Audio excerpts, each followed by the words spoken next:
My name is Professor Njenga Munene, the Vice Chancellor of Zetech University. So one of the reasons why we have today's talk by the CEO of SAMCHI Group of Companies is to put practice to theory,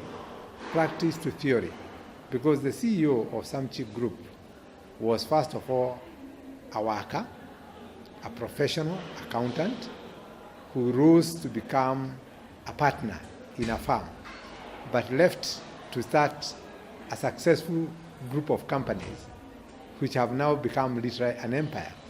And one of the things we want to do is to train students to become entrepreneurial. And that is one of the things that we want to change. We want to change this university to an entrepreneurial university where once students study, whatever course they study, they can go and start their own businesses. One of the things that is compulsory in this university is that everybody has to do a course on entrepreneurship and have a practical industry attachment. On this one, I want to congratulate Ms Muchemi for offering our students very many opportunities to go and do industry linkage and understand the practice of different skills that they learn in the university. Because of that, if we want to develop our economy, if we want to build businesses, we cannot afford to ignore the youth.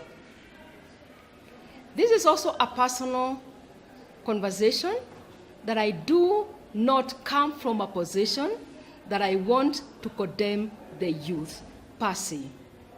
And let me tell you why. Because over the years, I've questioned and I've asked.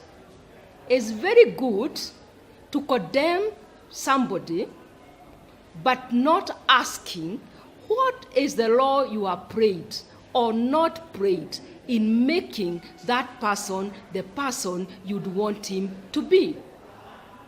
The reason I want to be out here is because anytime I talk with the youth, you feel that there is a thirst of them wanting to understand what is this entrepreneurship world all about.